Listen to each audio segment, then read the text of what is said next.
let's get into the reading then. In this last chapter, we saw Nellie, or at least I was finishing the chapter. Nellie, the servant, who was a servant during the time that Heathcliff and Catherine, the older Catherine, was alive. She grew up with them. And with this younger generation, we are seeing her interact with them in very similar ways, where she is teaching the children to fear Heathcliff even before they have met him, especially describing him in racialized language that is perpetuating stereotypes, particularly at the time, how they were used as justification to oppress people.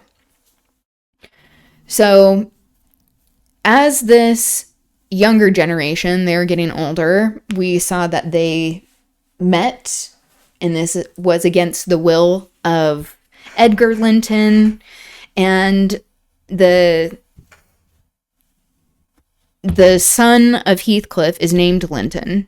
He didn't choose this name. That was Isabella, his wife, who passed away from childbirth, because that's what happens, especially during this time, and is a common thing, that Linton, this younger lad who they view as being more feminine because he is not as physically strong, so there is this ableist perspective that also has this idea of masculinity being associated with aggression and dominance.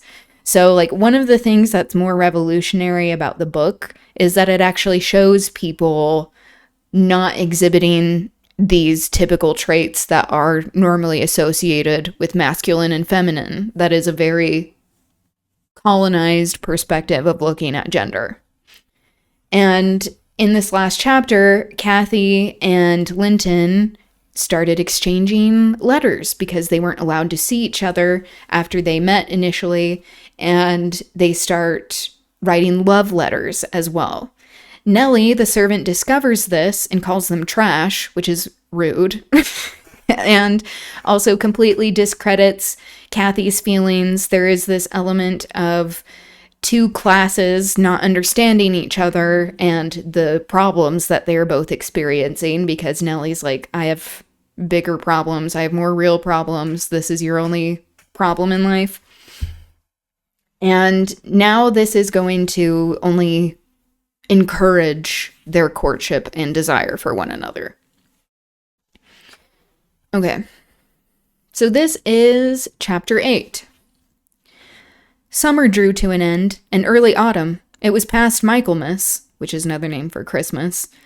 But the harvest was late that year, and of a few of our fields were still uncleared.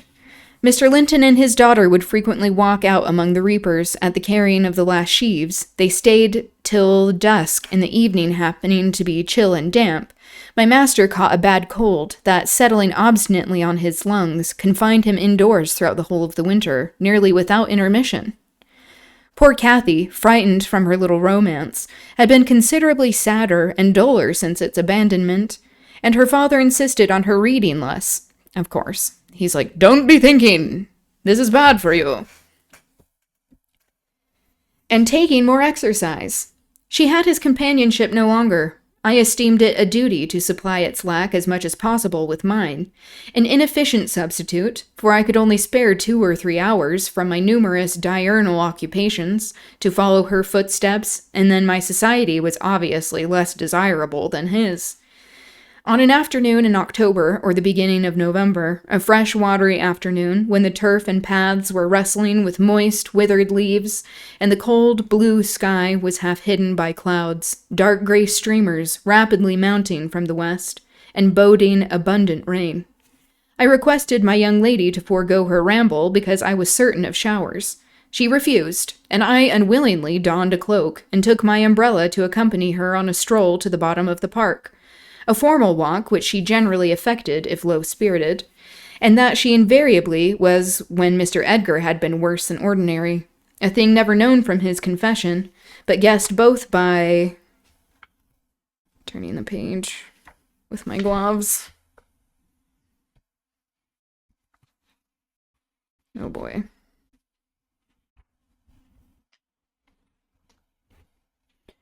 Both by her and me from his increased silence, and the melancholy of his countenance. She went sadly on. There was no running or bounding now, though the chill wind might have tempted her to a race. And often, from the side of my eye, I could detect her raising a hand and brushing something off her cheek. So she's crying. I gazed round for a means of diverting her thoughts. On one side of the road rose a high, rough bank where hazels and stunted oaks, with their roots half exposed, held uncertain tenure. The soil was too loose for the latter, and strong winds had blown some nearly horizontal. In summer, Miss Catherine delighted to climb along these trunks and sit in the branches, swinging 20 feet above the ground, and I, pleased with her agility and her light, childish heart, still considered it proper to scold every time I caught her at such an elevation, but so that she knew there was no necessity for descending. From dinner to tea, she would lie in her breeze-rocked cradle, doing nothing except singing old songs, my nursery lore, to herself, or watching the birds, joint tenants, feed and entice their young ones to fly, or nestling with closed eyes, half thinking, half dreaming, happier than words can express. "Look, miss," I exclaimed, pointing to a nook under the roots of one twisted tree. "Winter is not here yet. There is a little flower up yonder, the last bud from the multitude of bluebells that clouded those turf steps in July with a lilac mist. Will you clamber up and pluck it to show Papa?"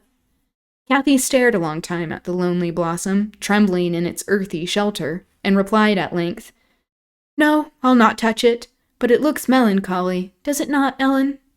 "Yes," I observed, "about as starved and sackless as you." Sackless, we're getting a footnote on this.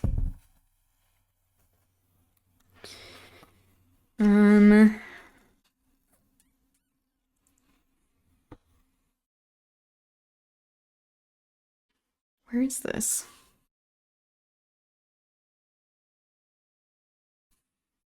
I'm seeing... Oh, frozen and dispirited. There we go. "Your cheeks are bloodless. Let us take hold of hands and run. You are so low, I dare say I shall keep up with you." "No," she repeated, and continued sauntering on, pausing at intervals to muse over a bit of moss, or a tuft of blanched grass, or a fungus spreading its bright orange among the heaps of brown foliage, and ever and anon her hand was lifted to her averted face. She doesn't want to engage with Nellie because Nellie burnt all her love letters. "Catherine, why are you crying, love?" I asked, approaching and putting my arm over her shoulder. "You mustn't cry, because Papa has a cold. Be thankful it is nothing worse." She now put no further restraint on her tears. Her breath was stifled by sobs. "Oh, it will be something worse," she said. "And what shall I do when Papa and you leave me, and I am by myself? I can't forget your words, Ellen. They are always in my ear. How life will be changed, how dreary the world will be when Papa and you are dead. None can tell whether you won't die before us." It's like, you don't need to be sad about us dying. You could die first. I replied, "It's wrong to anticipate evil. We'll hope there are years and years to come before any of us go. Master is young, and I am strong, and hardly 45. My mother lived till 80, a canty dame to the last. And suppose Mr. Linton were spared till he saw 60, and would be more years than you have counted, miss. And would it not be foolish to mourn a calamity above 20 years beforehand?" "But Aunt Isabella was younger than Papa," she remarked, gazing up with timid hope to seek further consolation. "Aunt Isabella had not you and me to nurse her," I replied. "She wasn't as happy as Master. She hadn't as much to live for. All you need to do is to wait well on your father and cheer him by letting him see you cheerful, and avoid giving him anxiety on any subject. Mind that, Kathy. I'll not disguise, but you might kill him if you were wild and reckless." Nellie, she doesn't need to hear that. "And cherished a foolish, fanciful affection for the son of a person," also weaponizing her interest in Linton, for the son of a person who would be glad to have him in his grave, and allowed him to discover that you fretted over the separation he has judged it expedient to make. I fret nothing about on earth except Papa's illness, answered my companion. I care for nothing in comparison with Papa, and I'll never, never, oh never while I have my senses, do an act or say a word to vex him. I love him better than myself, Ellen.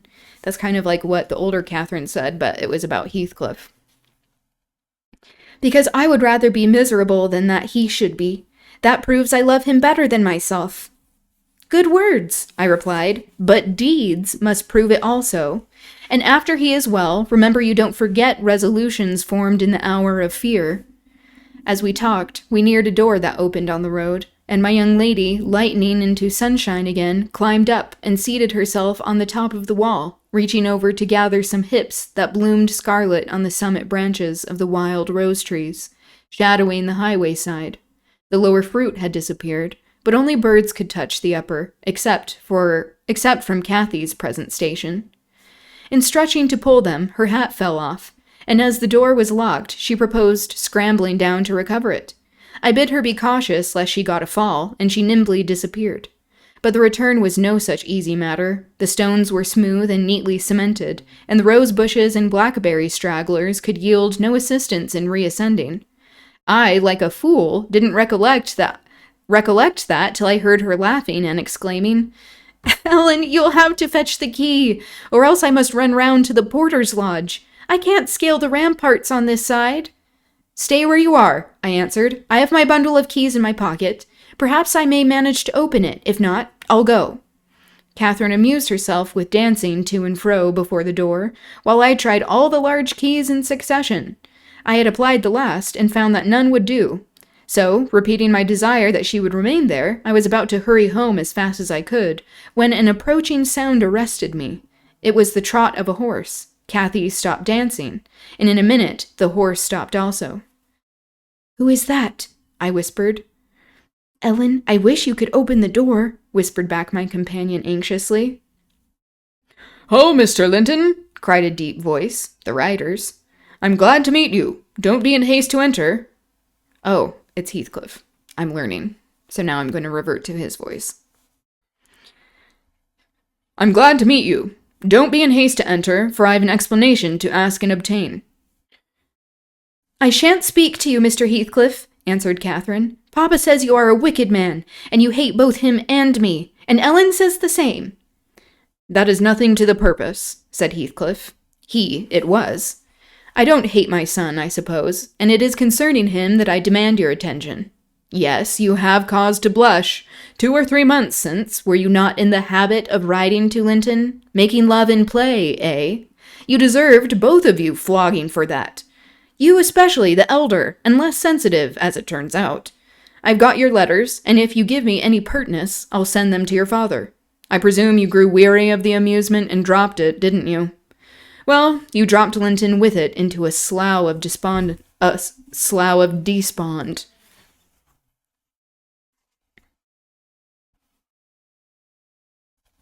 that how you say that? Here, I'm gonna look this up. I've looked this up before. Slough. Whoops. A swamp. A situation characterized by lack of progress or activity. A slough. Okay, now we're about to learn what that is. A slough of despond, state of fear and apprehension into which the pilgrim Christian falls in John Bunyan's Pilgrim's Progress.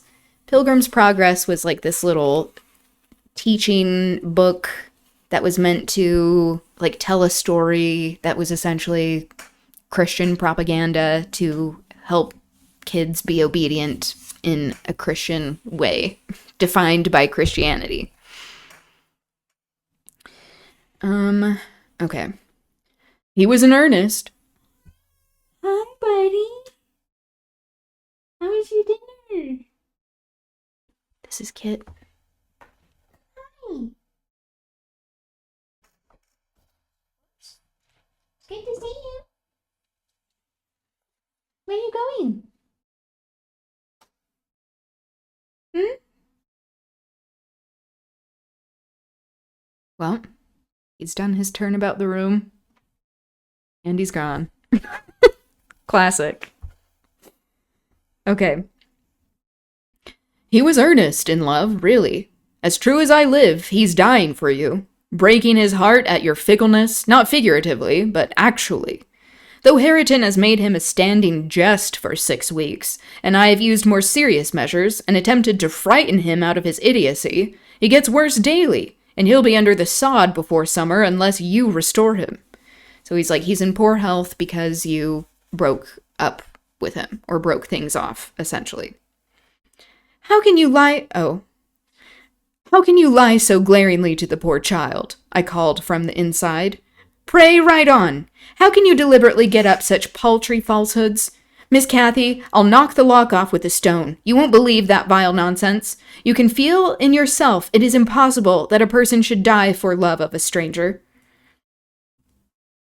I was not aware there were eavesdroppers, muttered the detected villain.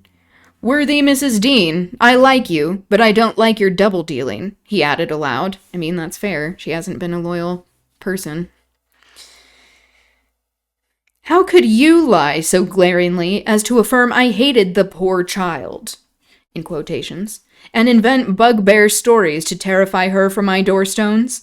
Catherine Linton, the very name warms me. My bonny lass, I shall be from home all this week. Go and see if I have not spoken the truth. Do, there's a darling.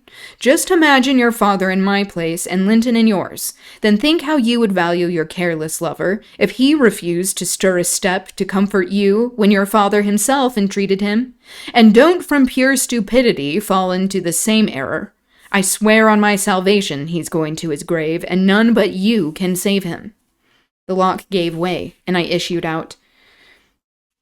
I swear Linton is dying, repeated Heathcliff, looking hard at me, and grief and disappointment are hastening his death. Nellie, if you won't let her go, you can walk over yourself. Page turning, if I can manage it. But I shall not return till this time next week, and I think your master himself would scarcely object to her visiting her cousin. Come in, said I, taking Cathy by the arm and half forcing her to re-enter, for she lingered, viewing with troubled eyes the features of the speaker, too stern to express his inward deceit. I mean, he might not be lying, Nellie, but okay. He pushed his horse close, and bending down, observed, Miss Catherine, I'll own to you that I have little patience with Linton, and Hareton and Joseph have less. I'll own that he's with a harsh set. He pines for kindness as well as love, and a kind word from you would be his best medicine. Don't mind Mrs. Dean's cruel cautions, but be generous, and contrive to see him. He dreams of you day and night, and cannot be persuaded that you don't hate him, since you neither write nor call. I closed the door and rolled a stone to assist the loosened lock in holding it, and spreading my umbrella, I drew my charge underneath, for the rain began to drive through the moaning branches of the trees, and warned us to avoid delay. Our hurry prevented any comment on the encounter with Heathcliff as we stretched towards home, but I divined instinctively that Catherine's heart was clouded now in double darkness. Again, the racialized language of using things like darkness, blackness, brownness in describing someone's state of thoughts after encountering Heathcliff, who's the only person from what we've seen that has darker skin than the rest of the characters. Her features were so sad. They did not seem hers. She evidently regarded what she had heard as every syllable true. The master had retired to rest before we came in. Cathy stole to his room to inquire how he was. He had fallen asleep. She returned and asked me to sit with her in the library. We took our tea together, and afterwards she lay down on the rug and told me not to talk, for she was weary. I got a book and pretended to read. As soon as she had supposed me absorbed in my occupation, she recommenced her silent weeping. It appeared at present her favorite diversion. Because she's sad. I suffered her to enjoy it a little while. Then I expostulated, deriding and ridiculing all Mr. Heathcliff's assertions about his son, as if I were certain she would coincide. Alas, I hadn't skill to counteract the effect his account had produced. It was just what he intended.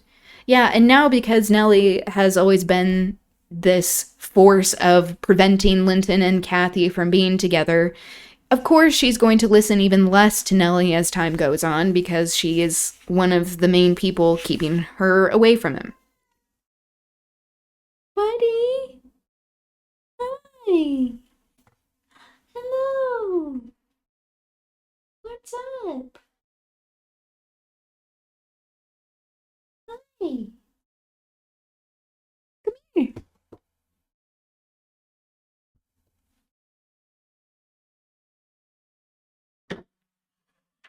We'll see if he decides to come up here.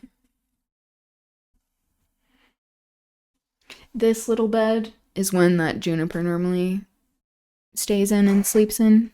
And this that it's on is this speaker that my partner took out the insides and made into a table and a cat bed. Huh, bud? That's for you.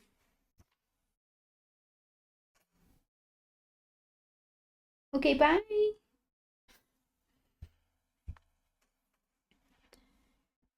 All right. You may be right, Ellen, she answered, but I shall never feel at ease till I know. And I must tell Linton it is not my fault that I don't write. I convince him that I shall not change. What use were anger and protestations against her silly credulity? We parted that night hostile, but the next day beheld me on the road to Wuthering Heights by the side of my wilful young mistress's pony. I couldn't bear witness to her sorrow, to see her pale, dejected countenance and heavy eyes, again, the racialized language.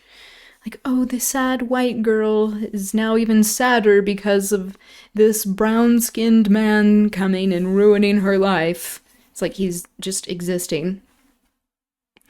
And I yielded in the faint hope that Linton himself might prove by his reception of us how little of the tale was founded on that fact.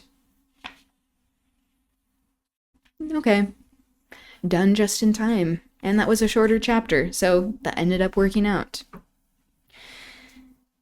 Tomorrow is Culture Corner. I'll be going over current events at the beginning, like I normally do, as well as education on different types of action items and organizing, whether that is happening locally in our cities and municipalities, states, provinces, nationally, and worldwide. So I'll be going over that.